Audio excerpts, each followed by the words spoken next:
Hello, నేను CS రావు. కేంద్ర ప్రభుత్వం వడ్డీ వ్యాపారాలకు సంబంధించినటువంటి ఒక కొత్త బిల్లు తీసుకురాబోతుంది. దాంట్లో వడ్డీ తీసుకున్నటువంటి వాళ్ళకన్నా కూడా ఇచ్చినటువంటి వాడిని నేరస్తునిగా పరిగణించబోతున్నారు అనేది ఒక చర్చ జరుగుతుంది. అసలు ఆ బిల్లులో ఏముంది, అది చట్ట రూపంలోకి వస్తే ఏమవుతుంది అనే దాని మీద మనం వివరణ తీసుకునేటువంటి ప్రయత్నం చేద్దాం. ప్రస్తుతం మన దగ్గర అడ్వకేట్ హైకోర్టు బాలా గారు ఉన్నారు, ఇంటరాక్టర్లో. హలో బాలా. నమస్తే. నమస్తే, ఎలా ఉన్నారు? Yeah good.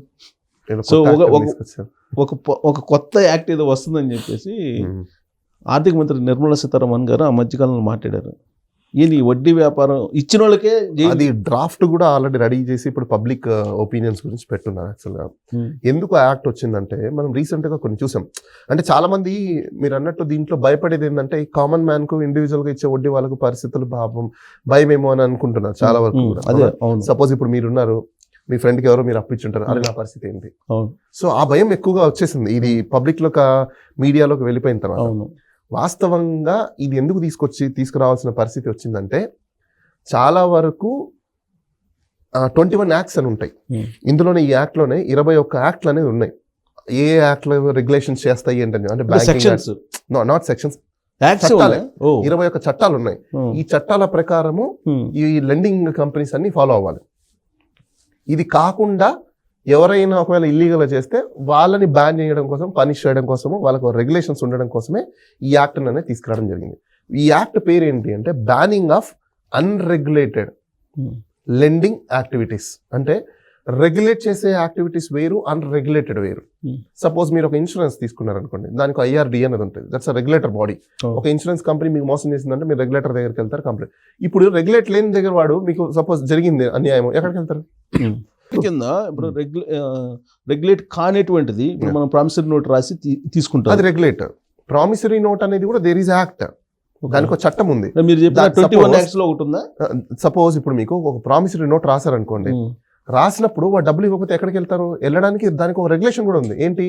సివిల్ కోర్టుకి వెళ్తారు. సో సివిల్ కోర్టులో ఫైల్ చేసి డబ్బులు వసూలు చేసుకుంటారు. అక్కడ కూడా ఒక రెగ్యులేషన్ ఉన్నట్టే. అంటే కోర్టు మీకు రెగ్యులేటర్ అథారిటీని ఎందుకు పెడతారో, రెగ్యులేటర్ బాడీస్ ఎందుకు పెడతారంటే ప్రతిదీ కోర్టుకి వెళ్ళాలంటే కష్టం కాబట్టి కొన్ని కోర్టుకి అవుట్ ఆఫ్ ద కోర్ట్ ఇట్లాంటి సిస్టమ్స్ ని పెడతారు. క్వాజీ జ్యుడిషియల్ సిస్టమ్ అని అంటారు దీన్ని. లేదు అంటే అడ్జుడికేషన్ సిస్టమ్స్. అంటే వీళ్ళు ఏంటంటే ఫుల్లీ జ్యుడిషియల్ పవర్స్ ఉండవు, సెమీ జ్యుడిషియల్ పవర్స్ ఉంటాయి. కొన్ని సివిల్ సమన్ చేయడము, నోటీస్ ఇవ్వడము, రికార్డ్స్ ని కాల్ఫార్ చేయడము, ఇట్లాంటి పవర్స్ వాళ్ళకు ఉంటాయి. సో దట్ వాళ్ళు ఇమీడియట్లీ డిస్పోజ్ చేయడం కానీ, లేకపోతే కేసుని తొందరగా దాన్ని కంప్లీట్ చేసి న్యాయం చేయడం అని చేస్తుంటారు. ఇన్ కేసు అక్కడ ఒకవేళ అన్యాయం జరిగితే మళ్ళీ కోర్టుకి వెళ్ళచ్చు. అంటే ప్రతిదీ కోర్టుకు అనేది లేకుండా ఎట్లా లోక్ అదాలత్లు లేకపోతే ఆర్బిట్రేషన్ ఏ విధంగా అయితే ఉన్నాయో ఆ విధంగా ఒక రెగ్యులేటరీ సిస్టమ్ అనేది ఉండాలి. ఈ రెగ్యులేటరీ సిస్టమ్ ఉండడం అనేది అవుతుందంటే గ్రీవెన్స్ ఇమీడియట్లీ సాల్వ్ అవుతుంది. ఒక గ్రీవెన్స్ ఏదైనా ఉంది అంటే ఇమీడియట్లీ సాల్వ్ అవుతుంది. ఆ సాల్వ్ అయిన దాంట్లో మీరు సాటిస్ఫై అవ్వకపోతే నేను కోర్టుకి వెళ్ళొచ్చు. సో ఇక్కడ ఏంటి, అన్రిజిస్టర్ ఉన్న వాటికి అన్నిటికీ ఏమైపోతుందంటే ఎవరిని అడగాలి, ఎవరిని అప్రోచ్ అవ్వాలి, అది అర్థం కాక జనాలందరూ మనం రీసెంట్గా చూసాం. నాకు తెలిసి కోవిడ్ స్టార్ట్ అయిన దగ్గర నుంచి ఇది బాగా ఫేమ్ అయిపోయింది అనుకుంటాను. ఏవి ఆన్లైన్ లెండింగ్స్ యాప్స్ కావచ్చు, లేకపోతే ఏవో చైనా యాప్స్ అని చెప్పేసి అని కొన్ని, లేకపోతే ఇంకా రకరకాల ఇలాంటి యాప్స్ అన్ని తయారు చేసి మీకు 5,000 రూపాయలు 10,000 రూపాయలు లోన్ ఇచ్చేసి మీ దగ్గర నుంచి మొత్తం అంతా డేటా అంతా తీసుకొని మీ వాళ్ళకి ఫోన్ చేయడము, మీ బంధువులకు ఫోన్ చేయడము, మీ న్యూడ్ ఫొటోస్ తీసుకోవడము, మిమ్మల్ని హెరాస్ చేయడము, దాని మెంటల్ టెన్షన్ తీసుకొని సూసైడ్లు చేసుకోవడము, ఇలాంటివన్నీ ఏదైతే జరుగున్నాయో ఇవన్నీ చూసి అలాంటి వాళ్ళు ఎవరైనా ఉంటే మాత్రం వాళ్ళ మీద కంప్లైంట్ వస్తే అప్పుడు ఈ బాడీ యాక్ట్ అవుతుంది. ఇచ్చినటువంటి వాడే నేరస్తుడు. yes definitely. అప్పు ఇచ్చినాడు అంటే మీరు చెప్పేది ఆన్లైన్ పేమెంట్స్. ఇది ముఖ్యంగా ఎక్కువ శాతము ఎవరికి అంటే ఆన్లైన్ లో లెండింగ్ ఎవరైతే చేస్తున్నారో, అన్రెగ్యులేటర్ గా ఉన్నారో వాళ్ళకి ఇది ఎక్కువగా అప్లై అవుతుంది. ఇప్పుడు అన్రెగ్యులేటర్ ఇక్కడ మీకున్న భయం ఒకటి నేను తీరుస్తాను ఇప్పుడు. ఎందుకంటే ఇది సామాన్యుడు కూడా ఉన్న భయమే.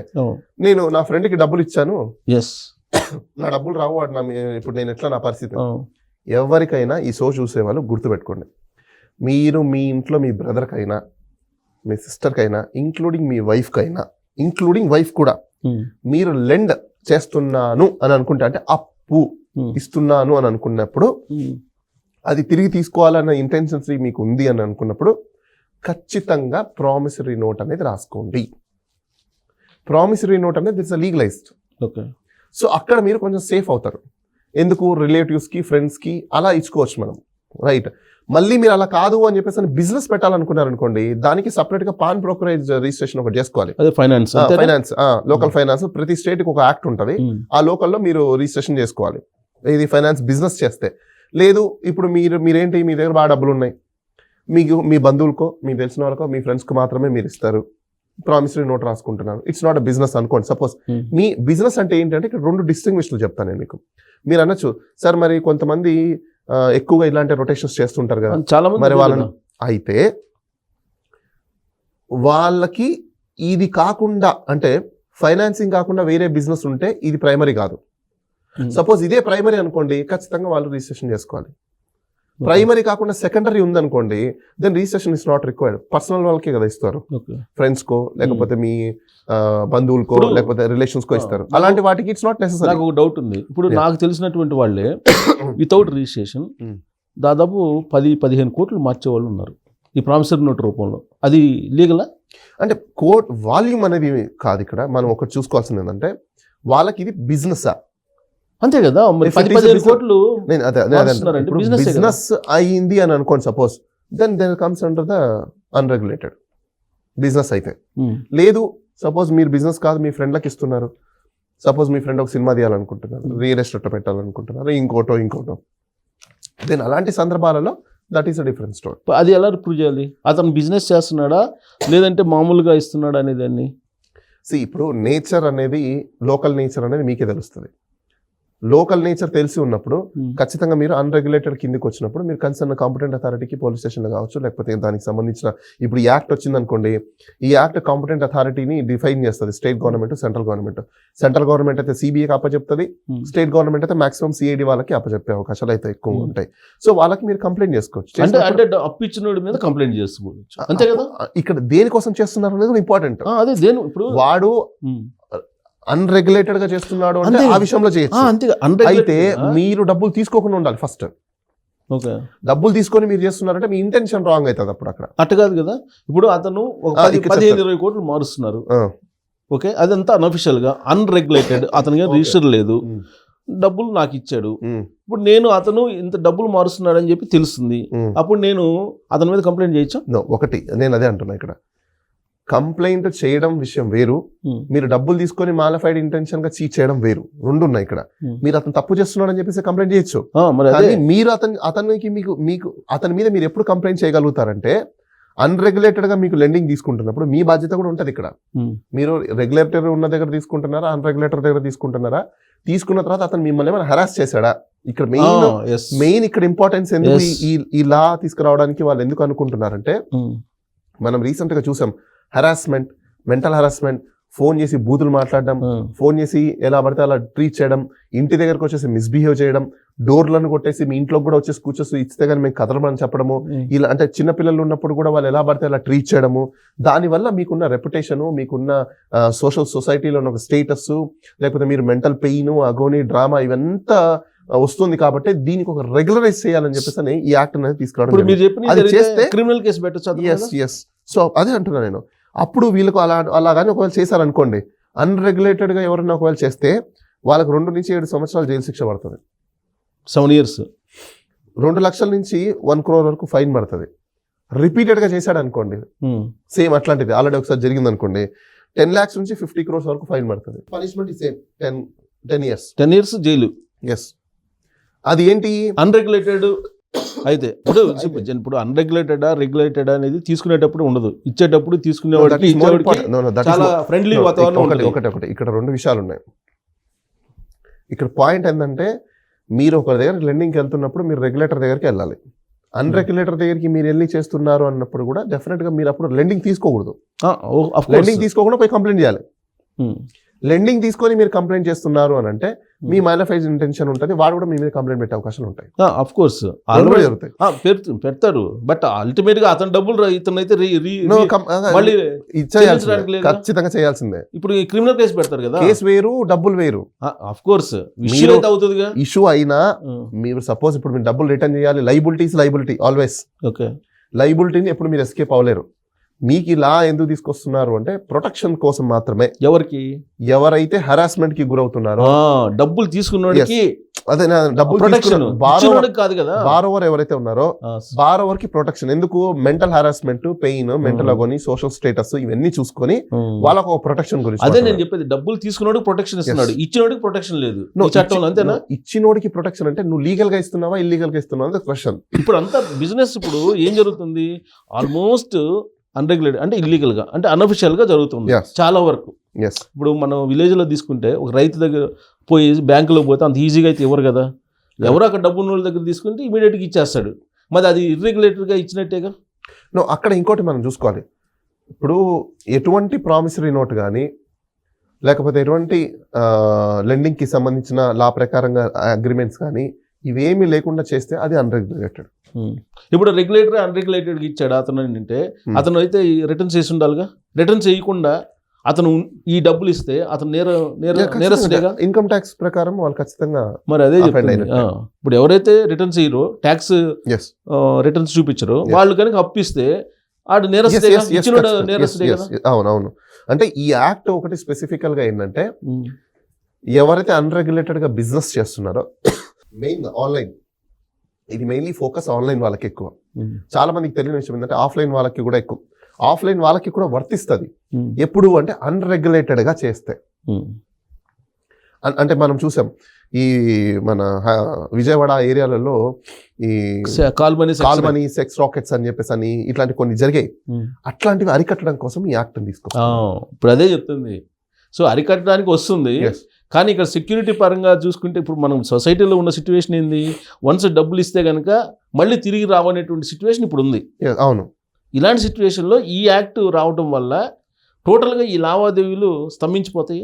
మంచిదే, ఎందుకంటే ఒక రకానికి ఇప్పుడు దాకా మన భారతదేశంలో కొంతమంది దగ్గర మాత్రమే డబ్బులు చేతిలో ఉన్నాయి. సో ఈ చేతిలో ఉండడం వల్ల ఏమైపోయిందంటే మీకు ప్రాపర్గా ఎవరికైతే డబ్బులు చేరాలో వాళ్ళకి చేరలేకపోతుంది. సో ఇలాంటి యాక్ట్స్ ఎప్పుడైతే వస్తాయో అలా డబ్బులున్న వ్యక్తులు ప్రతి ఒక్కరు కూడా స్లాబ్లోకి వచ్చేస్తారు. ఇన్కమ్ ట్యాక్స్ వాడు ఇంకా బయటికి తీసి ఏం చేయలేరు కదా. ఇప్పుడు అన్అఫిషియల్ గా చిట్లు వేసే వాళ్ళు ఉన్నారు బోల్డ్ ఎంతమంది. సో అలాంటివన్నీ పార్టీ వాళ్ళు ఉన్నారు. సో దెన్ ఇలాంటివన్నీ మీకు రెగ్యులరేషన్ అయ్యాయి అనుకోండి సపోజ్, అప్పుడు భారతదేశంలో బిలో పావర్టీ లైన్ తగ్గే అవకాశాలు ఎక్కువ ఉంటాయి.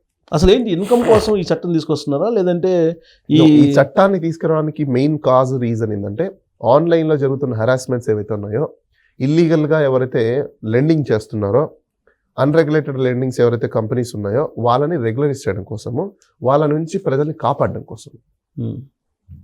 అంతేకాని డబ్బులు ఇచ్చిన వాడు లీగల్గా డబ్బులు ఇచ్చిన వాడికి రైట్ని కట్టేలు చేసి వీడు బారోవర్కి ప్రొటెక్షన్ చేయడం కోసం అయితే కాదు. అంటే లీగల్గా అంటే ఇప్పుడు ఫైనాన్స్ కంపెనీలు చాలా ఉన్నాయి. ఈ ఫైనాన్స్ కంపెనీలు వాళ్ళు ఏం చేస్తున్నారు, చాలా నామ్స్ ఉంటాయి కదా, రిజిస్ట్రేషన్ చేసినప్పుడు వాళ్ళు 3 రూపాయలు 5 రూపాయలు 10 రూపాయలు వసూలు చేసే వాళ్ళు కూడా ఉన్నారు. మరి వాళ్ళు కూడా అండర్లోకి వచ్చేస్తారు. వాళ్ళ మీద కేసు పెట్టచ్చు. Yes definitely reasonable. అక్కడ కూడా ఆర్బీఐ నామ్స్ ప్రకారం అంతే ఫాలో అవ్వాలి. నేను ఇంట్రెస్ట్ ఇస్తాను. నాట్ ఓన్లీ ఆర్బీఐ, దీనికి ఒక 21 చట్టాలు ఉన్నాయి. ఆ 21 చట్టాలలో మీరు ఏ అండర్లోకి అయితే వస్తారో ఆ అండర్లోకి వచ్చిన దాని ప్రకారంగానే మీరు ఇంట్రెస్ట్ ని కలెక్ట్ చేయాలి. ఇప్పుడు ఈ 21 చట్టాల్లో కూడా ఎక్కడ 5 రూపాయలు 10 రూపాయలు వసూలు చేయమని చెప్పి లేదుగా. లేదు, ఎక్కడ లేదు. ఇప్పుడు న్యాయబద్ధమైనటువంటి ఇంట్రెస్ట్ ఏంటి, ₹1.5 లేదా ₹2 అది డిపెండ్స్ అపాన్ ఆర్బీఐ ఎప్పటికప్పుడు ఇంట్రెస్ట్ రేట్ అనేది ఫ్లక్చువేషన్ చేస్తుంది. అది బ్యాంకులకి, నాట్ ఓన్లీ బ్యాంక్. అదే ఆ కన్సర్న్ మీరు ఈ 21 చట్టాలలో దేంట్లోకైతే వస్తారో ఈ చట్టాలన్నీ కూడా రెగ్యులేటెడ్ బై బ్యాంక్ కి సంబంధించిన గైడ్ లైన్స్ ఫాలో అవుతాయి. ఎవరికి వాళ్ళు ఇండిపెండెంట్ గా చేయలేరు. కాబట్టి మన భారతదేశానికి ఉన్న ఏకైక ఇన్స్టిట్యూట్ ఏదంటే reserve bank. So reserve bank system ని ప్రతి ఒక్కరు అడాప్ట్ చేసుకుంటారు. అదే సిస్టమ్ ని మనం ఫాలో. ఇప్పుడు మీరు అడ్వకేట్ కదా, చాలా కేసులు చూసింటారు కదా. రిజర్వ్ బ్యాంక్ ఆర్బీఐ నామ్స్ ప్రకారం నడుపుతున్న ఫైనాన్స్ సంస్థలు ఉన్నాయి అసలు భారతదేశంలోనే? మీరు సంస్థలు అంటున్నారా, ఇండివిజువల్స్ అంటున్నారా? సంస్థలు చాలా. ఇప్పుడు ఫైనాన్స్ తీసుకునే ఫైనాన్స్ కంపెనీ రిజిస్టర్డ్ చాలా ఉన్నాయి. అవును. వీళ్ళు ₹3 తక్కువ ఎవరైనా ఇస్తున్నారా? ₹5 10 మీరు రెగ్యులేటర్ గా నడిచే ప్రతి కంపెనీ కూడా మీరు ఒకసారి చూస్తే మీ బ్యాంక్ అకౌంట్ నుంచి డెబిట్ అవుతాయి, మీ బ్యాంక్ అకౌంట్ లోకి క్రెడిట్ అవుతాయి. ఇంట్రెస్ట్ కూడా వాడు ఆల్రెడీ క్యాలిక్యులేట్ చేస్తే మీకు ఈఎంఐలు చెప్తారు. అవును. So that is regulated. Unregulated institutes మీకున్నాయి అనుకోండి, అది మ్యూచువల్ గా ఇప్పుడు మీరు ఇదే ఇల్లీగల్ అంటున్నాను నేను. ప్రైవేట్ ఫైనాన్స్ ఒకప్పుడు అలాంటప్పుడు ఇన్స్టిట్యూషన్స్ అనే దానికంటే మీరు అడిగే క్వశ్చన్ లో ప్రైవేట్ ఫైనాన్స్ అని చెప్పి ప్రైవేట్ ఫైనాన్స్ కారణంగా సూసైడ్ చేసుకున్నటువంటి ఒకప్పుడు నిషేధం విధించారు ప్రైవేట్ ఫైనాన్స్ మీద. తర్వాత మళ్ళీ వచ్చినాయి. ఇప్పుడు చట్ట ప్రకారం అవి ఉండొచ్చా? ప్రైవేట్ నేను అదే అంటున్నా, ప్రైవేట్ ఫైనాన్స్ వాటికి ఒక లా అనేది తీసుకొచ్చారు, అదే పాన్ బ్రోకరేజ్. అంటే ఇండివిజువల్ గా ఇచ్చేవాళ్ళు. ఓకే. దానికి కొన్ని గైడ్ లైన్స్ ఉన్నాయి, దానికి కొన్ని నామ్స్ ఉన్నాయి, దానికి ఒక రిజిస్టర్ ఉన్నారు, దాని ప్రకారం వీళ్ళు ఫాలో అవ్వాలి. ఇది పాన్ బ్రోకర్ రిజిస్ట్రేషన్స్ అనేది ఉంటుంది. సో వాళ్ళు చేసుకోవాలి. చేసుకున్నప్పుడు దానికి ఇప్పుడు మనం చాలా మంది చూస్తాం, మార్వాడీలు చాలా మంది మీకు నగలు పెట్టుకున్నప్పటికప్పుడు ఇస్తుంటారు, వాళ్ళు ఒక ఫామ్ రాసుకుని అవన్నీ డీటెయిల్స్ అని తీసుకుంటారు. వాళ్ళందరూ ఇప్పుడు రెగ్యులరైజ్ అయ్యారుగా, వాళ్ళందరూ ఇంట్రెస్ట్ కూడా ప్రతి ఒక్కటి కూడా యాజ్ పర్ నామ్స్ ప్రకారం బోర్డు పెట్టాడంటే రెగ్యులరేషన్ కింద ఏదో ఒక యాక్ట్ మీరు చెప్పిన ఖచ్చితంగా ఉంటాడు. బట్ ఆ యాక్ట్ చూపించిన నామ్స్ ప్రకారం వీడు చేస్తున్నాడా లేదా అనేది ఎవరైతే బారోవర్ ఉంటారో బారోవర్ తెలుస్తుంది. అవ్వలేదు అనుకుంటే బారోవర్ వెళ్ళి ఖచ్చితంగా కంప్లైంట్ చేయొచ్చు, లేదు తెలిసిన వ్యక్తులు కూడా చేయొచ్చు. ఆర్టికల్ 51A లేదంటే విజిల్ బ్లోయర్ యాక్ట్, ఈ రెండు ప్రకారం ఎవరైనా కూడా వెళ్ళి వాళ్ళ మీద కంప్లైంట్ చేసే అవకాశాలు అయితే ఉంటాయి. సో ఇప్పుడు కొత్త యాక్ట్ ఇంతకు ముందు ఉన్నదేనా మాడిఫై చేస్తున్నారు, లేదంటే ఫ్రెష్ గా తీసుకొస్తున్నారు? కొత్త చట్టం. It's a very new in to the system. Reason ఏంటి అంటే ఈ మధ్య కాలంలో కోవిడ్ తర్వాత నుంచి ఆన్లైన్ లెండింగ్స్ ఏవైతే ఎక్కువ అయిపోయాయో దానివల్ల జరిగిన సంఘటనలను చూసుకొని వాటిని కాపాడడం కోసం ఈ యాక్ట్ అనేది తీసుకురావడం జరిగింది. దీంట్లో మీకు ప్యూర్గా చూసుకోవాల్సింది ఏంటంటే ఇంకోటి, వితౌట్ కంప్లైంట్ ఎవరు కాగ్నిజెన్స్ తీసుకోవడానికి లేదు, సుమోటోగా ఎవరు చేయడానికి లేదు. అదొకటి. కంపల్సరీగా ఒక కంప్లైంట్ అనేది ఉండాలి, ఎవరెవరు కంప్లైంట్ చేయాలి. దెన్ అది నాన్ బెయిలబుల్ అఫెన్స్, అంటే బెయిల్ కూడా రాదు, నాన్ బెయిలబుల్ అఫెన్స్. డబ్బు ఇచ్చినోడికి సన్ రైజ్ సన్సెట్, ఒక పర్సన్ అరెస్ట్ చేయాలన్నా సీజ్ చేయాలన్నా ఇంకోటి చేయాలన్నా కూడా సన్ రైజ్ అండ్ సన్సెట్ మధ్యలోనే చేయాలి తప్ప ఎప్పుడు పడితే అప్పుడు ఎలా పడితే అలా ఇష్టానుసారము పోలీసు వాళ్ళు వెళ్ళిపోయి బెడ్రూమ్లోకి వెళ్ళిపోయి దూరిపోయి అలా చేయడానికి ఉండదు. దానికి ఒక పద్ధతి ఉంది దీంట్లో. డబ్బు ఇచ్చినోడు అడగాలన్నా కానీ ఇదేనా? సన్సెట్ సన్ రైజ్ అంటే సూర్యోదయం అంటే నైట్ టైమ్స్ ఏం పని ఉంటుంది? అదే అంటే డబ్బు ఇచ్చినోడు అడగాలి. బిజినెస్ అవర్స్ అంటారు దాన్ని బేసిక్ గా. ఏ యాక్టివిటీ జరిగినా బిజినెస్ అవర్ లోనే జరగాలి, నాన్ బిజినెస్ అవర్స్ లో కాదు. సో ఎందుకంటే డబ్బు ఇచ్చినోడు బిజినెస్ అవర్స్ లోనే అడగాలి, ఏదైనా బిజినెస్ అవర్స్ లోనే, నాన్ బిజినెస్ అవర్స్ లో ఏది చేయడానికి లేదు. ఒకటి. ఇంకొకటి, ఈ లా కొన్ని ఎగ్జంప్షన్ కూడా ఇచ్చింది. సపోజ్ మీరు చేసే లెండింగ్ ఏదైతే ఉందో లోకల్ గవర్నమెంట్ లోకల్ చట్టాలకి అనుగుణంగా ఉంది అనుకుంటే ఈ యాక్ట్ అప్లై అవ్వదు, ఆ యాక్ట్ అప్లై అవుతుంది. అంటే ఇప్పుడు లోకల్ స్టేట్ గవర్నమెంట్ సంబంధించిన చట్టాలు ఏమైనా ఉంటే ఆ చట్టాలు ఈ తీసుకున్న అప్పుకి వర్తిస్తుంది, అంతే తప్ప ఇది వర్తించదు. మరి అలాంటప్పుడు ఆన్లైన్ వాటికి ఆన్లైన్ అనేది మీకు ఎక్కడ పడితే అక్కడ ఉంటుంది కదా, అది వర్చువల్ కదా, కాబట్టి సెంట్రల్ గవర్నమెంట్ మానిటర్ లోకి ఆటోమేటిక్ గా అన్ని రాష్ట్రాల్లో ఇది వర్తిస్తుంది. మీరు చెప్పేది రెగ్యులేట్ ఎవరైతే కాకుండా ఉంటారో వాళ్ళకి ఇలా ఖచ్చితంగా అప్లై అయిపోతుంది. సో డబ్బులు ఇచ్చిన వాళ్ళు ఇప్పుడు ఎవరైతే డబ్బులు తీసేసుకుని యాప్లలో ఉంటారో వాళ్ళు నాకు తెలిసినంత హ్యాపీగా ప్రశాంతంగా పడుకోవచ్చు అనమాట. డబ్బులు తీసుకున్నాడు ఇచ్చినోడికి మాత్రం టెన్షన్, ఎందుకంటే అన్రెగ్యులేటెడ్ కదా ఇవి, రెగ్యులేటెడ్ ఉన్నవి కాదు కదా. So they can be piece silently. So ఈ లెక్కన అసలు డబ్బు ఎవరికి ఇవ్వకూడదు ఈ చట్టం. బేసికల్ గా నేను ఇంకో విషయం మీకు చెప్తాను, ప్రజలు కూడా తెలుసుకోవాలి. పర్పస్లెస్ లెండింగ్ అనేది మీరు చేయకూడదు, ఇట్స్ ఎ క్రైమ్. తెలుసా? పర్పస్లెస్ లెండింగ్ అనేది చేస్తే ఇట్స్ ఎ క్రైమ్. అవును, అప్పు తీసుకుంటాము, పర్పస్ దాంట్లో ఉండదుగా. నో, ఇప్పుడు ఒక అప్పు చేయాలంటే కూడా మీరు ఖచ్చితంగా పర్పస్ ఉండాలి. ప్రామిసరీ నోట్లు అది ఉండదుగా, ఖచ్చితంగా రాసుకోవాలి ప్రామిసరీ నోట్లు కూడా. పర్పస్ అనేది వ్యక్తిగత అవసరాలు రాస్తారు. నేను అదే అంటున్నా. ఇప్పుడు వ్యక్తిగత అవసరాల రీత్యా అనేది కూడా ఒక పర్పసే. వ్యక్తిగతం అంటే ఏంటి? ఇంట్లో కుటుంబానికి సంబంధించో, వంటకు సంబంధించో, ఫ్రూట్స్కి సంబంధించో, లేకపోతే మిషనరీకి సంబంధించో, ఏదో సంథింగ్ కుటుంబానికి సంబంధించో ఉంటాయి. సో ఇది కూడా పర్పసే. పర్పస్ లేకుండా ఊరికే నేను ఏదో అడిగేట ఏం చేస్తానంటే పర్పస్ అసలు మీట్ అవ్వదు అక్కడ, నిజం చెప్పాలంటే.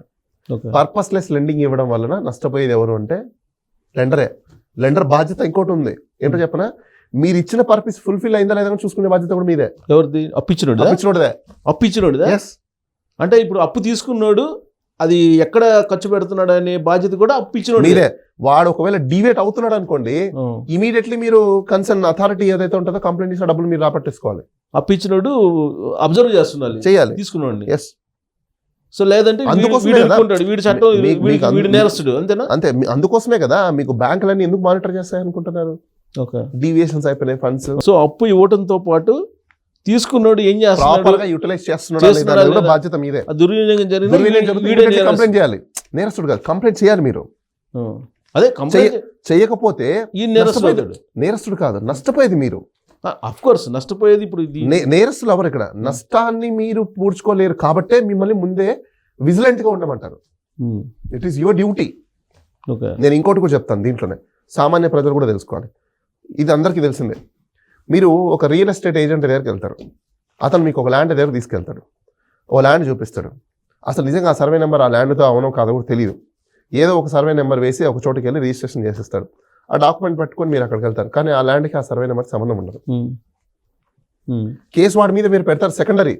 కానీ కోర్టు ఏం చెప్తుందో తెలుసా? ట్రాన్స్ఫర్ ఆఫ్ ప్రాపర్టీ యాక్ట్ ప్రకారం it is a duty of the party who going to be purchase due care, verify the documents whether it is genuine or not. కొనేవాడు చూసుకోవాలి. It is a buyer responsibility. మీరు చూసుకోకుండా నేను కళ్ళు మూసుకొని తీసేసుకున్నానంటే అది మీ కర్మ. ఇంకా డిఫికల్టీస్ అని మీరు ఫేస్ చేయాల్సిందే. సో కాబట్టి రియల్ ఎస్టేట్లో ఎవరెవరైతే చేస్తున్నారో ఇంకోటి కూడా గుర్తుపెట్టుకోండి.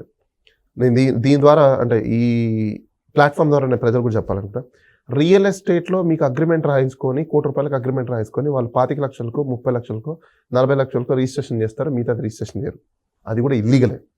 మార్కెట్ వాల్యూ అంటే ప్రజల దృష్టిలో ఏముందంటే వాళ్ళు ఎవరో బయట చెప్తుంటారు, that is not a market value. Registration డిపార్ట్మెంట్లో ఏదైతే మీరు అప్లై చేసుకున్నప్పుడు మార్కెట్ వాల్యూ ఆన్లైన్లో దొరుకుతుందో that is called market value. ఆ వాల్యూ కాకుండా వేరే వాల్యూ వాళ్ళు చెప్తున్నారంటే that is a black market. అవును, దట్స్ ఇల్లీగల్. జరిగేది. ఇప్పుడు రిజిస్ట్రేషన్ వాల్యూ వేరే ఉంటుంది, మార్కెట్ వాల్యూ వేరే ఉంటుంది. అలా ఏ వ్యక్తి చెప్పినా, ఏ రియల్టర్ మీకు చెప్పినా ఆ రియల్టర్ మీద మీరు కేసు పెట్టండి.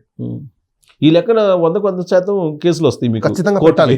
ఎందుకంటే ఈ రియల్టర్స్ మీకు చెప్పే వాల్యూ ఒకటి, ఇక్కడ మీకు రిజిస్ట్రేషన్ చేసే వాల్యూ ఒకటి. సో దీని వల్ల బ్లాక్ మనీ పెరిగిపోతుంది, మీ అనవసరమైన మీ స్వార్జితం అంతా దుర్వినియోగం అవుతుంది. ఇప్పుడు మీకు 10,000కి రావాల్సిన గజము 25,000 పెడుతుంది. సరే, అది రిలేటెడ్ గొడవ అది. కానీ ఇప్పుడు జనరల్గా ఏంటంటే రొటీన్గా మనం చూస్తుంటాం కదా. జస్ట్ ఇప్పుడు మీరు మన ఇద్దరు ఫ్రెండ్స్ అనుకోండి, చాలా కాలం నుంచి మనం తెలుసు. ఏదో నేను డబ్బులు అడుగుతా, ఇస్తారు మీరు. అది కూడా నేరం అంటే ఇప్పుడు సొసైటీ ఎట్లా నడవాలి? నేరము అని నేను అనట్లేదు. దానికోసమే వాళ్ళు ఏమంటారంటే, ఇప్పుడు మీరు నన్ను అడిగారండి, నేనే మీకు ₹1,00,000 ₹2,00,000 డబ్బులు ఇచ్చారు. సో నేనేం చేయాలి? మీ దగ్గర ఒక ప్రాపర్ ప్రొసీజర్ అయితే దానికి ఉంది. మీకు పర్పస్ అడగాలి ఫస్ట్, దేనికండి అని. నా సో దానికని చెప్తాను. దానికి ఒక ఫ్రెండ్ కాబట్టి మీరు ఇక్కడ మ్యూచువల్ కన్సెంట్ కాబట్టి నేను మీ దగ్గర నుంచి ప్రామిసరీ నోట్ తీసుకోవాలి. తీసుకోకుండా నేను డబ్బులు ఇచ్చేస్తే ఎట్లా? మ్యూచువల్ గా నమ్మకం మీద ఇస్తారు. ఓకే, లేదు నేను నమ్మకం మీద మీరు ఏం రాయించుకోకుండా నేను మీకు ఆన్లైన్ ట్రాన్స్ఫర్ చేస్తాను, రైట్? నేను మిమ్మల్ని ఒకసారి అడిగాను, 2 సార్లు అడిగాను, నేను ఇంట్రెస్ట్ మీ దగ్గర నుంచి నేనేం తీసుకోవాలి. మీరు ఏదర్ నాది బిజినెస్ అయింటే డెఫినెట్గా మీరు నా మీద కేసు పెట్టారంటారు. ఒకవేళ నాది బిజినెస్ కాదు, నేను ఫ్రెండ్లీ నేచర్లో ఇచ్చాను అనుకోండి, నేను ఇమీడియట్లీ సివిల్ సూట్ వేసుకోవచ్చు. ఓకే, నా మీద కేసు ఏమో. ఎందుకు అంటే నేను ఈ ఫ్రెండ్లీ నేచర్ గుడ్ ఫెయిత్ మీద ఇచ్చాను కాబట్టి, ఆ మనీని ఇంట్రెస్ట్ నేను ఎక్స్పెక్ట్ చేయట్లేదు కాబట్టి, ఏదైతే లైబిలిటీ మీరు ఏదైతే ఉన్నారో ఆ లైబిలిటీ నేను డిశ్చార్జ్ చేయించుకోవచ్చు. దానికి సివిల్ కోర్టుకి వెళ్తుంది. సివిల్ కోర్టుకి ఎవరైనా వెళ్ళొచ్చుగా. నో, ఇక్కడ మిమ్మల్ని అడిగినప్పుడు మీరు అఫెండ్ అవుతున్నారని నాకు అర్థమైపోయినప్పుడు ఇంకా నేను మిమ్మల్ని అడగడం వేస్ట్. అది మనం భావించాలి. మీరు ఏ వ్యక్తికి అయితే డబ్బులు అంటే ఒకట్లేదు, సివిల్ కోర్టులో ఏ కేసు అయినా వేసుకోవచ్చు. అలా కాదు, ఇప్పుడు మీరేదో మాట్లాడారు, నా మనోభావాలు దెబ్బతిని అని చెప్పి అది కూడా వేసుకోవచ్చు. అది సివిల్ కోర్టుకి వెళ్ళడానికి లేదుగా. ఏదో కోర్టుకి ముందైతే కోర్టులో వేసుకోవచ్చు. ఈ మనోభావాల అనే విషయానికి వస్తే కూడా మీ మనోభావాలు దెబ్బతిన్నాయని చెప్పేసి మీకు సైకాలజిస్ట్ దగ్గర నుంచి సర్టిఫికేట్ తెచ్చుకోవాలి, లేకపోతే కేసులు కట్టకూడదు. పోలీసు వాళ్ళకి తెలియక కడుతున్నారు, అది కూడా కడుతున్నారు. ఇప్పుడు కోర్టులు అంటే అన్ని ఇల్లీగాలిటీస్ జరుగుతున్నాయి కాబట్టి కోర్టులకు కేసులు వస్తున్నాయి. లీగల్ గా జరిగితే కోర్టులు ఇప్పుడు ఒక అడ్వకేట్ గా మీరు అనే కేసులు చూసి స్టడీ చేశారు, ఈ బిల్లు కూడా చూశారు కదా, ఇది అవసరం భారతదేశానికి? ఖచ్చితంగా అవసరం ఉంది. ఎందుకు అంటే భారతదేశంలో చాలా వరకు కూడా ఇల్లీగల్ డబ్బులు పెట్టుకొని వాళ్ళ యొక్క యాక్టివిటీస్ని ఎక్స్ట్రాక్షన్ ఆఫ్ మీన్స్ అని నేను ఎందుకు అంటున్నానంటే, ఇప్పుడు మీరు ఇల్లీగల్గా డబ్బులు సంపాదించి మీ దగ్గర ఉన్నాయి కాబట్టే కదా ఆ డబ్బులు, లేకపోతే ఇంకొకరి దగ్గరకు ట్రాన్స్ఫర్ అవ్వాలి కదా. ఇప్పుడు అదే కరెక్ట్ ఎగ్జాక్ట్ పాయింట్ చెప్తున్నారు. ఇప్పుడు డబ్బులు తీసుకునే వాళ్ళు ఏమంటున్నారంటే, మీ దగ్గర డబ్బులు ఎక్కువ ఉన్నాయి కాబట్టి మాకు ఇచ్చారు కదా అని చెప్పి రిటర్న్స్ ఇవ్వట్లా. ఇప్పుడు ఈ చట్టానికి సంబంధించినటువంటి అంశం తెర మీదకి వచ్చిన తర్వాత ఇవ్వట్లేదు అనేది కరెక్ట్. లీగలైజ్డ్ మనీయా ఇల్లీగలైజ్డ్ మనీయా? ఇల్లీగల్ గా సంపాదించామంటే అది ఎవరిదో ఒకరిది. ఈ భారతదేశంలో నాకు టాలెంట్ ఉంది, నేను సంపాదించుకున్న అన్న ధోరణి మనకి ఎక్కువ మైండ్ లో ఉంది సైకలాజికల్ గా. అది రాంగ్. ఇప్పుడు మన సిస్టమ్ లో రాంగ్ అది. నువ్వు నేను టాలెంట్ నేను సంపాదించుకున్నా, ఇల్లీగల్ గా సంపాదించుకున్న నీ టాలెంట్ అంటే తీసుకెళ్లి బొక్కలో వేస్తారు. ఇప్పుడు లీగల్ ఇల్లీగల్ కాదు. ఇప్పుడు మనకి విలేజ్ బ్యాక్గ్రౌండ్, మన వ్యవసాయ ఆధారిత దేశం అండి. దీంట్లో వ్యవసాయ ఆధారమైన దేశము అంటే దానికోసము కొన్ని సిస్టమ్స్ ఉన్నాయి. మన రాజ్యాంగం ఉండేది దేనికి, దానికి సంబంధించిన చట్టాలు ఉండేది దేనికి, వీటినన్నిటిని ఇంప్లిమెంట్ చేయడం అనేది మీరు అది ఇన్సిస్ట్ చేయాలి. కానీ ప్రజలు అది పక్కన పెట్టేసి ఇల్లీగాలిటీస్ మేము ప్రమోట్ చేస్తాం అనుకున్నప్పుడు ఇంకా మీ జీవితాలు అంతే కదా. అంటే ఇప్పుడు విలేజెస్ లో నడిచేది ఏంటి ఎక్కువగా, విలేజెస్ లో వాళ్ళకి లీగల్ ఇప్పుడు ఎవరు రిజిస్టర్ చేసుకోరు, ఎవరో అవసరం కొద్దీ ప్రామిసరీ నోట్ రాయించుకుంటారు, లేదంటే ఏదో ఒక పేపర్ మీద రాయించుకొని ఇస్తూ ఉంటారు, తీసుకుంటుంటారు, వాళ్ళు అయిపోతుంది. అయితే ఇప్పుడు మారినటువంటి సొసైటీ ఆలోచన థింకింగ్ తీరు ఏంటంటే వాడికి ఎందుకు ఇవ్వాలి అనేటువంటి కాన్సెప్ట్ వచ్చేసింది. ఇప్పుడు ఇచ్చినోడికి అసలు సమాధానం చెప్పడం పరిస్థితులు ఇవాళ ఎందుకు ఇవ్వాలి, మనం ఇవ్వకపోతే ఏమవుతుంది అనే యాంగిల్లో చాలా మంది వెళ్ళిపోయారు. సొసైటీ ఆ విధంగా అయిపోయింది. ఇలాంటి సందర్భంలో ఇది తీసుకురావడం అనేది అసలు మీకు ఎవరైతే బ్యాంకుకి పోనటువంటి వాళ్ళు ఉన్నారో వాళ్ళకి నష్టం కదా. ఇది నష్టం ఎలా అవుతుంది మరి? డబ్బులు ఇచ్చేది ఎవరు ఇప్పుడు అవసరానికి? అసలు ఈ చట్టం తీసుకురావడానికి రీజన్ ఎవరు? ఎవరైతే బాధితులు ఉన్నారో, బాధితులు ఎక్కువ ఉన్నారు కాబట్టి ఈ చట్టం వస్తుంది. బాధితులు ఎవరు? తీసుకున్నాడు బాధ్యత, తీసుకున్నాడు, ఇచ్చినాడు. ఇక్కడ అదే ఇచ్చినోడు హరాస్మెంట్ పెట్టడం వల్ల కదా వాడు బాధితుడు అయ్యాడు. ఇప్పుడు అదే చెప్తుంది, వాడి దగ్గర నుంచి ఎక్స్ట్రాక్షన్ ఎక్కువ చేశారు. ఇంట్రెస్ట్ రూపంలోనో, లేకపోతే ల్యాండ్ రూపంలోనో, లేకపోతే మెంటల్ పెయిన్ రూపంలోనో, హరాస్మెంట్ రూపంలోనో ఇవన్నీ చేసి ఉన్నారు కాబట్టి ఈ చట్టం తీసుకురావాల్సి వస్తుంది. ఇది తీసుకొచ్చినందువల్ల తీసుకున్నాడు ఎవడైనా సరే తీసుకునేటప్పుడు తీసుకుంటున్నాడు, తర్వాత ఇవ్వగలిగి కూడా ఇవ్వట్లేదు. దాంతో మొత్తం అసలు స్తంభించిపోతుంది కదా సొసైటీ. మీ సొసైటీ ఎక్కడ స్తంభించిపోతుంది? మళ్ళీ రిటర్న్స్ రాకపోతే వాడేం చేస్తాడు? వాడిది ఇల్లీగల్ మనీ కదా. మరి ఏదో ఇట్స్ నాట్ లీగలైజ్ మనీ. ఇక్కడ పాయింట్ ఏంటంటే లీగలైజ్డ్ మనీ అయితే మీరు అన్నట్టు ఏది లీగల్? లీగల్ మనీ అంటే మీరు ఇన్కమ్ ట్యాక్స్ కట్టి మీరు లీగల్ గా సంపాదించిన మనీ లీగల్. అంటే ఈ లెక్కన మీరు ప్రతి వాళ్ళు ఇన్కమ్ ట్యాక్స్ కట్టాల్సిందే ఖచ్చితంగా. మన భారతదేశంలో ఇవాళకి కూడా 70% మంది నీకు పాన్ కార్డు లేని వాళ్ళు ఉన్నారు. ఇంకా సిస్టమ్ ప్రాబ్లం. మరి అదే చెప్తుంది, సిస్టమ్ ప్రాబ్లం. 70% దాకా ఉన్నారా? 70 పైన ఉండింటారు. పాన్ కార్డ్ తీసుకున్న ప్రతి ఒక్కరు ఇన్కమ్ ట్యాక్స్ కట్టాలని రూల్ ఏం లేదు. అంటే రిటర్న్ చేస్తారు. అగ్రికల్చర్ ఇన్కమ్ ఉన్నోడు ఎగ్జంప్షన్, అగ్రికల్చర్ యాక్టివిటీస్ ఇన్కమ్ ఉన్నోడు ఎగ్జంప్షన్, రిటర్న్స్ చేయొచ్చు. కానీ ఇవన్నీ ఎగ్జంప్షన్స్ కదా. ఎగ్జంప్షన్స్, ఇవన్నీ ఎగ్జంప్షన్స్ ఎందుకు తీసుకోవట్లేదు మరి? సో ఓవరాల్ గా ఈ చట్టం అనేది ఓన్లీ తీసుకున్నవాడికి మాత్రమే బాగా ఉంటుంది, ఇచ్చేవాడికి మాత్రం బాగా. ఇచ్చిన వాళ్ళు అంటే రెగ్యులరైజ్డ్ ఉన్న వాటికి మాత్రం ప్రాబ్లం లేదు. కానీ అన్రెగ్యులైజ్డ్ ఏవైతే ఉంటాయో, అన్రెగ్యులేటెడ్ ఏవైతే ఉంటాయో వాటికి మాత్రం ఖచ్చితంగా ఇది ఒక పెద్ద గుదిబండ అని చెప్పారు. నాకు తెలిసినంత వరకు విలేజెస్ బ్యాక్గ్రౌండ్ ఎలా ఉంటుంది నాకు తెలుసు కదా. సిటీలు వేసేవాళ్ళు దాదాపు ప్రతి స్ట్రీట్ లో ఒకళ్ళిద్దరు ఉంటారు సిటీలు వేసేవాళ్ళు. అలాగే అప్పు ఇచ్చేవాడు అక్కడ ఎవరో ఒకళ్ళిద్దరు ఉంటారు. నేను మీ క్వశ్చన్ చెప్తాను. ఇప్పుడు దీనివల్ల బెనిఫిట్ ఎవరికి అంటే, ఇప్పుడు మీరు అన్నట్టు ఇలా నష్టపోయే వాళ్ళు కొంతమంది. ఇప్పుడు మీరు అన్నారు చూసారా, ఎక్కువ మంది కాదు నేను చెప్తాను. దీనివల్ల చాలా లాభాలు ఉన్నాయి. ఇలా అప్పులు తీసుకొని చాలా మంది కాలం గడిపేస్తున్నారు. చేయాల్సిన పను కాదు, ఇవ్వకపోవడం పక్కన పెట్టండి. సంపాదించే స్తోమత ఉన్నా కూడా వాళ్ళు సంపాదించకుండా దాని మీద కాన్సన్ట్రేషన్ పెట్టకుండా ఎవరు డబ్బులు ఇస్తామా తీసుకుందామా అని చెప్పి చాలా మంది వెయిట్ చేస్తున్నారు. ఇలాంటి వాటికి అందరికి కూడా రెగ్యులైజ్ చేయడం అయిన విధం అవుతుంది. సో ఇంకో రోజు అప్పు ఎవరు ఇవ్వలేదు అనుకోండి, ఏం చేస్తారు? అప్పుడు సచ్చినట్టు మీరు పని చేస్తారు. పని చేశారనుకోండి, మీ మీన్స్ మీకు వచ్చేస్తాయి. మీ మీన్స్ మీకు వచ్చాయనుకోండి, మీ పర్పస్ మీకు సర్వ్ అవుతుంది. మీ పర్పస్ మీకు సర్వ్ అయింది అనుకోండి, ఇంకో దగ్గర మీరు అప్పు తీసుకోవాల్సిన అవసరం లేదు. అప్పు తీసుకున్నాడు అని చెప్పేసి వాడు మిమ్మల్ని హరాస్ చేసి మీరు ఒకవేళ ఏదైనా సూసైడ్ చేసుకుంటే మీ కుటుంబము, మీ పిల్లలు, వాళ్ళు ఇంకా తరతరాలు ఇలా నష్టపోవాల్సిన అవసరం లేదు. అంటే దీనివల్ల ఇంత చైన్ బెనిఫిట్ అయ్యే అవకాశాలు ఉన్నాయి. సో బ్రాడ్ గా ఆలోచిస్తే ఇచ్చేవాడు ఒళ్ళు దగ్గర పెట్టుకుంటాడు, ఖచ్చితంగా తీసుకునేవాడు కూడా ఒళ్ళు దగ్గర పెట్టుకుంటాడు. ఖచ్చితంగా అంతేనా? అంతే. ఓవరాల్ గా అదే కాన్సెప్ట్ వాళ్ళకి. నేనేమనుకుంటున్నా ఇప్పుడు చాలా మంది ఇల్లీగల్ చేసేవాళ్ళు ఉంటారు కదా, అంటే అన్రెగ్యులేటెడ్ వాళ్ళని రెగ్యులేట్ చేసినందువల్ల భారతదేశానికి లేదంటే రాష్ట్రాలకి రిటర్న్స్ వచ్చినప్పుడు ఆటోమేటిక్ ట్యాక్స్ వస్తుంది కదా, దానికోసం చేశారేమో. సపోజ్ మీరు అనుకున్నదే నిజం అనుకుందాం కాసేపు, అలా అనుకున్నా కూడా ఎండ్ ఆఫ్ ద డే అది ప్రజలకి మంచిది. ఎందుకంటే ప్రభుత్వం దగ్గర ఎంత ఖజానా ఉంటుందో అంత ఖజానా డెఫినెట్ గా డిస్ట్రిబ్యూట్ చేయాలి. ఇప్పుడు నరేంద్ర మోడీ గారు చేసిన ప్లాన్ అదేనా? నిర్మలా సీతారామన్ మేబీ అయి ఉండొచ్చు. సపోజ్ మీరు ఖజానా నింపుకునే కార్యక్రమం కూడా అయి ఉండొచ్చు. ఖజానా నింపుకున్న తర్వాత ఇంకోటి, ఇప్పుడు ఆ ఖజానాన్ని కూడా డిస్ట్రిబ్యూట్ చేయాలి మళ్ళీ. అది అది ఆ డిస్ట్రిబ్యూషన్ లో కూడా 2 సిస్టమ్స్ ఉన్నాయి. ఉమ్. మీరు రైట్ నాయకుడిని ఎన్నుకున్నారా, రాంగ్ నాయకుడిని అది ఎన్నుకున్నారా ఓకే, అది సెపరేట్ ఇష్యూ అనుకోండి. ఎన్నికలు అప్పుడు జరుగుతుంది అనుకోండి. ఓవరాల్ గా ఏంటంటే ఖజానా నింపుకునే కార్యక్రమానికి ఈ yes. చట్టం వచ్చింది. ఇది Okay. ఎప్పుడు ఇంప్లిమెంట్ అవుతుంది, ఎప్పటి నుంచి? అది ఇంకా అసలు లానే రాలేదండి, డ్రాఫ్ట్ లో అదే ఉంది. డ్రాప్ లో ఉంది. అది అబ్జెక్షన్స్ అయిపోవాలి, పార్లమెంట్ లో ప్రెజెంట్ చేయాలి, పార్లమెంట్ లో ఒప్పుకోవాలి, తర్వాత అది రాజ్యసభకి వెళ్ళాలి, అక్కడ కౌన్సిల్ కూడా ఒప్పుకోవాలి, తర్వాత ప్రెసిడెంట్ దానికి ఆమోదం తెలపాలి, గజెట్ లోకి రావాలి, ఇంప్లిమెంటేషన్ లోకి రావాలి. ప్రభుత్వం అనుకుంటే ఎంతసేపులు అండి, ఒక సమావేశాల్లో ఇచ్చేస్తుంది కదా. చెప్పలేం, ఎందుకంటే దీంట్లో చాలా ముడిపడి ఉన్నాయి. మొత్తం మీద ఒక ఆలోచన చేశారు కాబట్టి ఇవాళ కాకపోతే రేపు దీనివల్ల పొలిటికల్ పార్టీ సిస్టమ్స్ డిస్టర్బ్ అయ్యే అవకాశాలు కూడా ఉన్నాయి. పొలిటికల్ పార్టీస్ కూడా ఎస్, ఎలా? పొలిటికల్ పార్టీస్కి ఏం సంబంధం? 80% పొలిటికల్ పార్టీకి సపోర్టర్స్ అందరూ వీలే కదా, వడ్డీ వ్యాపారం చేసేవాళ్ళు. మరి వాళ్ళే కదా ఫైనాన్స్ ఇచ్చేది. 10 రూపాయలు వడ్డీ, 5 రూపాయలు వడ్డీ. ఎమ్మెల్యేకి ఎలక్షన్స్ టైంలో 10 కోట్లు కావాలంటే వీలే కదా ఇస్తారు. Black money. దెన్ సో ఇవన్నీ కాంప్లికేషన్స్ చాలా ఉన్నాయి. సో కాబట్టి అంత ఈజీగా అంత ఈజీ చూడాలి, చెప్పలేము సిస్టమ్ మరి ఏ విధంగా తీసుకెళ్తుంది. బట్ నిర్మలా సీతారామన్ గారు చాలా సీరియస్ చెప్తున్నారుగా. ఆవిడ ఏదో సీరియస్ చెప్పినంత మాత్రం ఆవిడ ఒకటి డెసిషన్ కాదు కదా. కాదు మీరు అన్నట్టు ఈ యాక్ట్ లో వీటన్నిటికన్నా కూడా మీకు ఆన్లైన్ లెండింగ్స్ మెయిన్ విదేశస్తులు దాడి చేస్తున్నారని కదా. ఒకటి విదేశస్తులు ఎలా దాడి చేస్తున్నారు ఇప్పుడు ఈ యాప్స్ అన్ని కూడా చాలా మందికి తెలియక, మెచ్యూరిటీ లేక, ఇష్టానుసారం ఈవెన్ నాలెడ్జ్ ఉన్న, లీగల్ నాలెడ్జ్ ఉన్న వాళ్ళు కూడా మాట్లాడే కొన్ని ఇమ్మెచ్యూర్డ్ మాటలు ఉన్నాయి. ఫారెన్ కంట్రీకి డబ్బులు ఎలా వెళ్తుంది? ఏడీ కోడ్ లేకుండా ఏ కంట్రీకి డబ్బులు ఇక్కడి నుంచి వెళ్ళదు తెలుసా మీకు? హవాలా అంటుంటారు. ఇప్పుడు మీకు బ్యాంక్ అకౌంట్ నుంచి డెబిట్ అవుతుంది సార్, మీరు ఒక ఆన్లైన్ లో తీసుకుంటే. బ్యాంక్ హవాలాకి సంబంధం ఉంది. హవాలా ఇస్ క్యాష్, హవాలా ఇస్ క్యాష్. ఆన్లైన్ అంటే ఏంటి? It's virtual. వర్చువల్ అంటే ప్రతి చోట రికార్డు ఉంటుంది, మీ బ్యాంక్ అకౌంట్ లో పడుతుంది, మీ బ్యాంక్ అకౌంట్ నుంచి డెబిట్ అవుతుంది. అవునా? దానికి ఒక బ్యాంక్, సోర్స్ బ్యాంక్ ఉండాలి, టార్గెట్ బ్యాంక్ ఉండాలి. అవునా? ఒక బ్యాంక్ లో డెబిట్, ఒక బ్యాంక్ లో క్రెడిట్. ఆ బ్యాంక్ అకౌంట్ ఎక్కడో చోట ఉండాలి కదా. అవును. దెన్ అది ఎవరికి తెలిసిన అండర్లో నడుస్తుంది? గవర్నమెంట్ తెలుసు కదా, బ్యాంకులకు తెలుసు కదా, ఆర్బీఐకి తెలుసు కదా.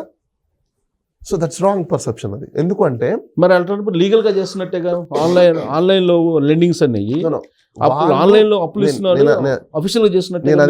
నేను అదే చెప్తున్నాను, వాళ్ళ transaction is official, but the business activity is unofficial.